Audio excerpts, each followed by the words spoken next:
Hi everyone, I'm Diane Marks, and I'm the Senior Instructional Designer in the Department of Digital Learning here at FGCU. And it's that time again. It is Book Bites, and I have a great book for you as we begin to think about our fall semester. So this book is called Creating Engaging Discussions, Strategies for Avoiding Crickets in Any Size Classroom and Online. There's a lot in that title.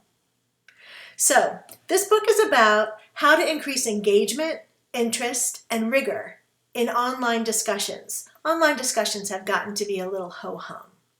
And why is it important? It's important right now because you might be teaching in several different delivery formats. You might have students coming to the classroom face-to-face sometimes. You might have students attending synchronously, virtually sometimes, and you might have other students working asynchronously.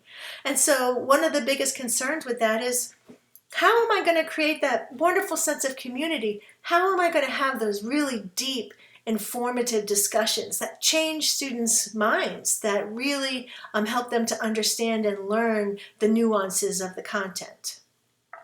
So this book is really important because it helps you to understand how these discussion forums can build community online, how they help students to develop and practice lots of really important skills, like the ability to articulate and defend positions, how to consider different points of view, and how to create in-depth reflective responses.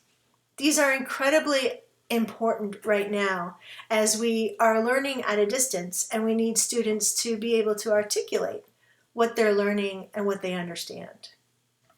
The other important part about this is that it gives students a voice, all students a voice.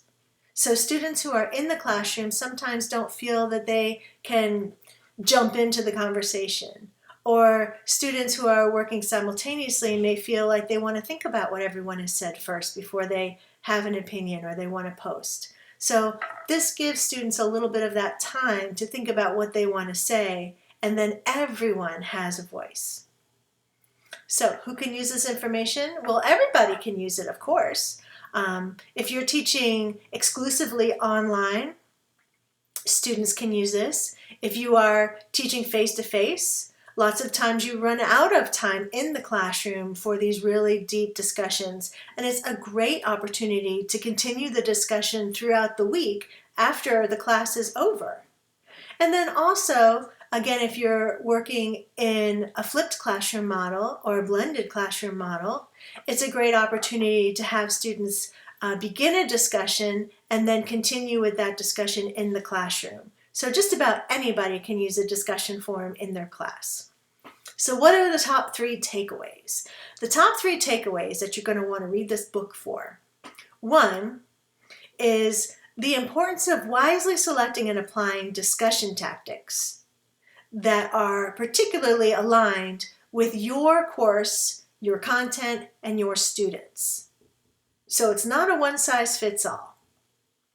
The other takeaway, number 2, is the importance of student agency in these discussion forums. And we forget about that all the time. Students are almost passive in these discussion forums.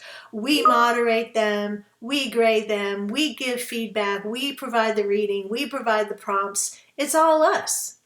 So this book gives you some really great ideas for flipping that model and giving a lot of the power to the students. And you would think, well, I can't even get them engaged now.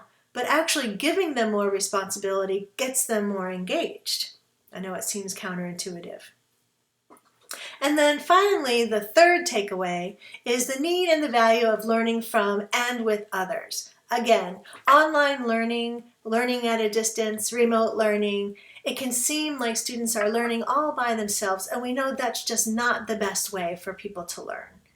So by having these interactive moments, by having discussions that go on over a week's time, it really helps students to value other people's opinions and to learn from them. One great strategy is to have a little reflection at the end of the discussion forum where students reflect on what they thought at the beginning of the discussion forum, what their initial post was, and then after reading other people's posts and replies to their post, Did their understanding of the topic change or not change, and why?